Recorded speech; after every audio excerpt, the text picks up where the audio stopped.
All right, folks, we are back, and we are black. Yes. Here, 7:38 in the p.m. on Friday, October the 18th, 2024. The future is here. The future is now. The number is 219-885-1371. The number again, 219-885-1371. We just heard the Happy Happies in the musical spotlight celebrating the life of the still with us. I was surprised this man was still with us. But yes, Sam Moore from Sam and Dave, still alive. So let's give him his flowers while we're here, just like we gave Dick Barnett his flowers at the beginning of the show. Our elders who are still here with us, hanging on. Even though we live in extremely crazy times, I would not blame them whatsoever for wanting to just check out ahead of schedule. This campaign has obviously seen its ups and downs. At the very beginning of the cycle, I thought, oh man, there's just no way Donald Trump can win because white women are going to come out for Kamala Harris, and especially after Roe v. Wade was overturned. And so I came on here about 2 years ago and was like, oh man, it's over. Like, Joe Biden is just going to win. Like, there's just no way that Joe Biden can't get reelected after Donald Trump, his Supreme Court overturned Roe v. Wade and threw it back to the states. And then we saw how in 2022, the Republicans did not have the red wave that they were expecting. We saw all those white women who really love abortion came out, and they absolutely came out in droves and essentially stemmed the tide of a red wave that was supposed to happen in the House and Senate in 2022. And so then at that point, we're like, oh yeah, the Democrats definitely going to win because abortion is the biggest issue on the ballot. It just is what it is. Then Joe Biden started to really obviously deteriorate, and we started to see the Ukraine war, and inflation started deteriorate and spiral out of control. I've talked ad nauseum about how much I spend at the grocery store and how terrible that is compared to what I was just spending a few years ago with eggs and oatmeal, even stuff like chicken. Like, oh, man. I mean, at one point it was like $20-something for it became $20-something for a pack of chicken wings that I would get for $8 or $9 just a few years ago. You know, it's $14-15 for a pack of hamburger meat that I was buying for $7.99 in 2021. And so then Trump creeps back in. Joe Biden is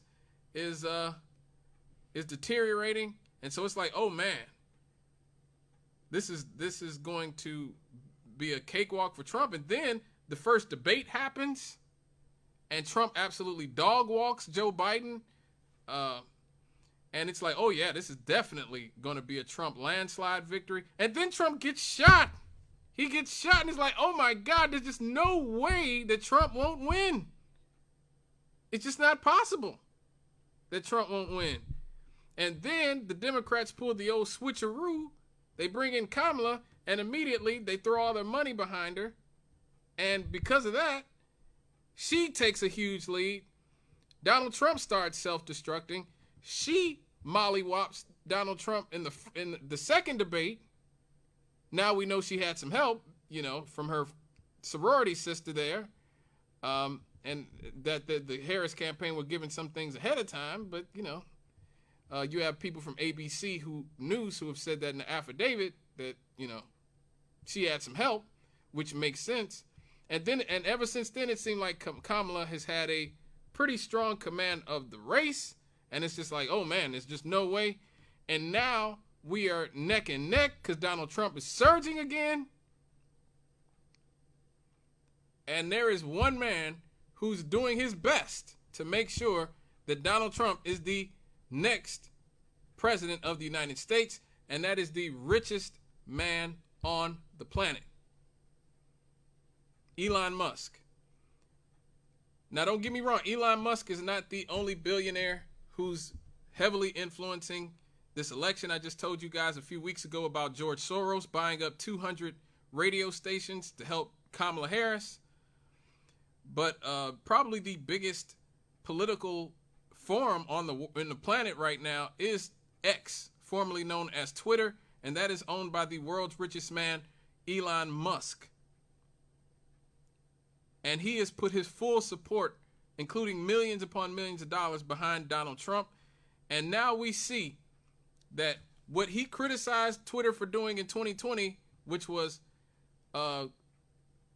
censoring material that might be harmful to their candidate, well, Elon Musk, since he's bought Twitter, he's doing that now to help his guy Trump. And so now we know that former president, and this, let me say, this story is from The Hill. I want to thank The Hill for this story. They are about the closest to a centrist website you're going to get in this country. Former President Trump's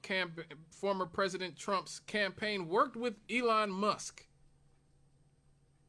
on his X platform to prevent links to hacked campaign materials from circulating on the social media platform last month, according to the New York Times.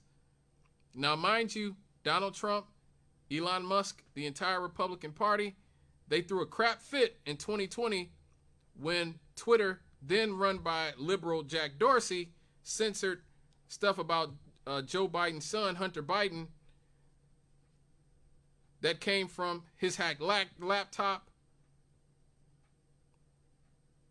Stuff that implicated Joe Biden himself in being, corrupt and crooked and sort of helping his son run a influencing, peddling, business basically. And the Republicans threw a crap fit. Well, now Elon Musk is doing the same exact thing. He is censoring information that might be detrimental to the Trump campaign. After independent journalist Ken Klippenstein shared a link to the materials allegedly obtained in an Iranian hack of the Trump campaign. I don't believe that nonsense. It wasn't the Iranians. Let's just say that. It wasn't the Iranians.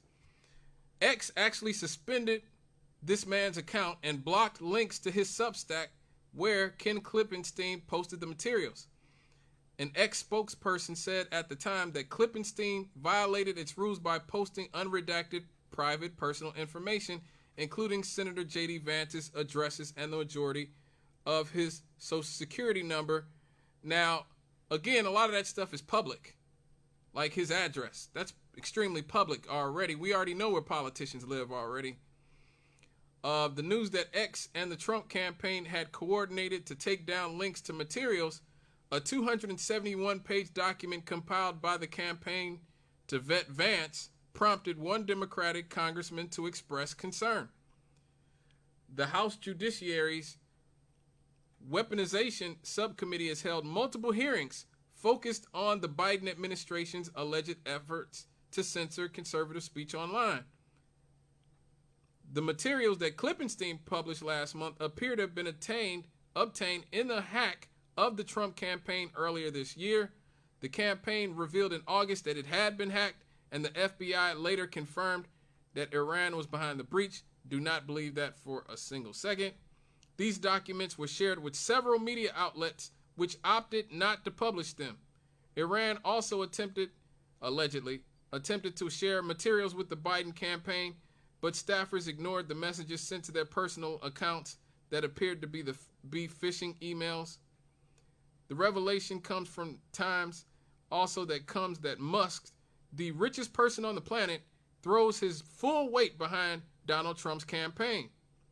This tech billionaire appeared alongside Donald Trump at a campaign rally in Philadelphia and plans to return to the battleground state several times in the next few weeks leading up to the election.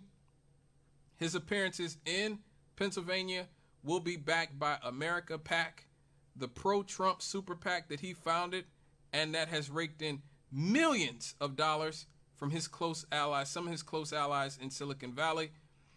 The super PAC is playing a key role in the Trump campaign's ground game in the swing state. So here we go. Once again, here we are. The Trump campaign threw a crap fit, and rightfully so. It was absolutely wrong that the liberal media censored the information that came from Hunter Biden's laptop. First and foremost, we know now that the CIA and FBI lied about it being hacked Russian material or whatever, because as soon as they want you to not believe something, they blame it on Russia or they blame it on Iran or China or some random country.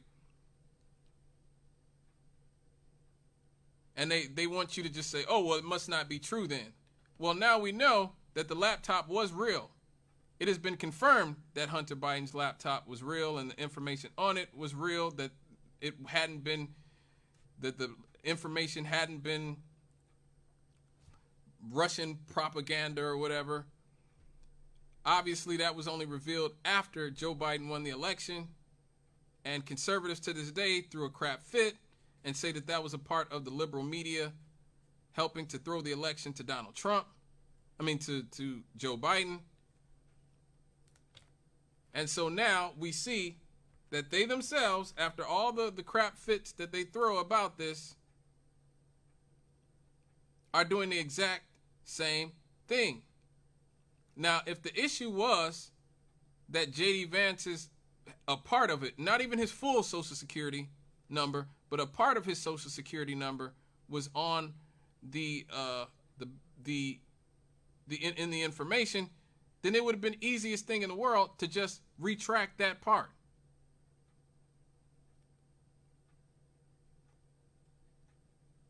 That's it. That's all they had to do, just retract that part.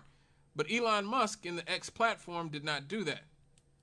They took down the whole thing and would not allow people to share what was obviously pertinent, relevant information about a man who could be the vice president of these United States.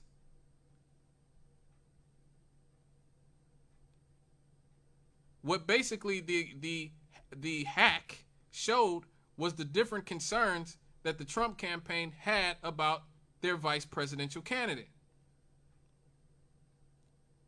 And these are things that are pertinent to the average American person. We need to know the information that was in those files.